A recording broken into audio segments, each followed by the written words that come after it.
when someone says, let's impose tariffs on foreign imports, it looks like they're doing the patriotic thing by protecting American products and jobs. And sometimes for a short while it works, but only for a short time. But over the long run, such trade barriers hurt every American worker and consumer. High tariffs inevitably lead to retaliation by foreign countries and the triggering of fierce trade wars. Then the worst happens. Markets shrink and collapse, businesses and industries shut down, and millions of people lose their jobs. Throughout the world, there's a growing realization that the way to prosperity for all nations is rejecting protectionist legislation and promoting fair and free competition. America's jobs and growth are at stake. Trade talks terminated. President Trump has announced that he is ending negotiations with Canada, all over an advertisement put out by Ontario's government. The ad uses the words from President Ronald Reagan in a 1987 address. When someone says, let's impose tariffs on foreign imports, it looks like they're doing the patriotic thing by protecting American products and jobs. And sometimes for a short while it works, but only for a short time. Essentially, in this post on Truth Social, he said that he believes that the ad was fake, that the message was fake. It is unclear what was misrepresented, because if you look at that speech, it was a radio address that Reagan gave in 1987. He gave it from Camp David. It is very much a full-throated defense of fair and open trade. You see, at first, when someone says, let's impose tariffs on foreign imports, it looks like they're doing the patriotic thing by protecting American products and jobs. And sometimes for a short while it works, but only for a short time. What eventually occurs is, first, homegrown industries start relying on government protection in the form of high tariffs. They stop competing and stop making the innovative management and technological changes they need to succeed in world markets. And then, while all this is going on, something even worse occurs. High tariffs inevitably lead to retaliation by foreign countries and the triggering of fierce trade wars. The result is more and more tariffs, higher and higher trade barriers, and less competition. So soon, because of the prices made artificially high by tariffs that subsidize inefficiency and poor management, people stop buying. Then the worst happens. Markets shrink and collapse, businesses and industries shut down, and millions of people lose their jobs. The memory of all this occurring back in the 30s made me determined when I came to Washington to spare the American people the protectionist legislation that destroys prosperity.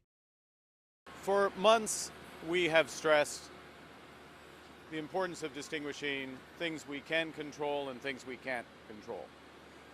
We can't control the trade policy of the United States. We recognize that that policy has fundamentally changed from the policy in the 1980s, 1990s, 2000s. And it's a situation where the United States has tariffs against every one of their trading partners to different degrees. And it's in that context that our officials, my colleagues, have been working with their American colleagues on detailed, constructive negotiations, discussions on specific transactions, specific sectors, steel, aluminum, and energy, and a lot of progress has been made. And we stand ready to pick up on that progress and build on that progress when the Americans are ready to have those discussions, because it will be for the benefit of workers in the United States, workers in Canada, and families in both of our countries. Mr. Hassett, just very quickly, what it has been so challenging about dealing with Canada in trade negotiations? I guess the lack of flexibility, and also I would guess that leftover behaviors from like the Trudeau folks that can be very frustrating for people who are negotiating. Sir, two questions, if I may. I know you're going around here quickly. Yeah. For just simply your assessment of the latest inflation numbers, CPI numbers, 3%. The inflation numbers were fantastic. 48 Bloomberg economists got it wrong.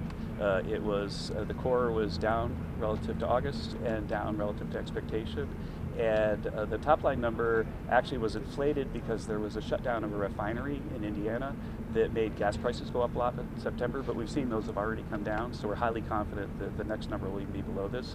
And that's really, it's important to think about the theory of why this happens. It's not just about the numbers, right? So what happened was we got the worst inflation spike that we've had in our lifetimes because President Biden and his team had runaway spending, runaway deficit spending. I'm here to tell you that we just ran the numbers getting the monthly Treasury statement, and the deficit this year is going to be about $600 billion lower than it was last year.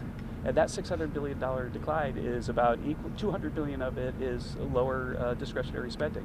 And so because of that, there's less inflationary force pushing prices up. And so normal macroeconomics got it right when we said that Biden was going to cause inflation, and we're using it now to get it back under control. And then on this ad that President Trump was referring to up in Canada and Ronald Reagan, have you seen the ad, sir, yourself? I'm not going to talk about that. Mr. Hassan, sorry, it was hard to hear you. Is there an update with regard to potentially placing tariffs on Colombia? That is something that the president... I don't have an update for that, sorry. Mr. Hassan, sorry, forgive me if you already addressed this, it was hard to hear you, but was there something specific that changed in negotiations with Canada that elicit that are why the president... I'm not directly engaged in the negotiations, so you should talk with Jameson Greer, especially he'll be the one who will update you on that. And then on the SNAP, if I could follow on the SNAP payments, are you expecting the administration to release any kind of funding for I think Russ Vogt will get back to you on that matter. Are you optimistic that you'll be able to get a trade deal with China before November 1st?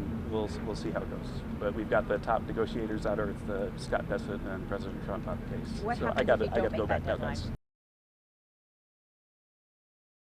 President Donald Trump says he is ending trade talks with Canada, threatening once again to upend the crucial economic relationship between the United States and its second biggest trading partner. He's taking issue with this ad released by the government of Ontario last week. It features audio from a 1987 speech by then President Ronald Reagan criticizing tariffs on foreign goods. High tariffs inevitably lead to retaliation by foreign countries and the triggering of fierce trade wars.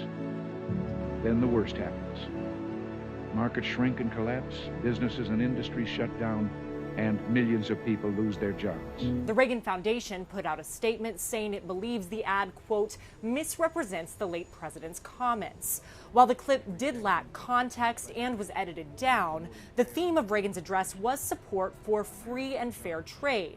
So it's not immediately clear which specifics the foundation took issue with.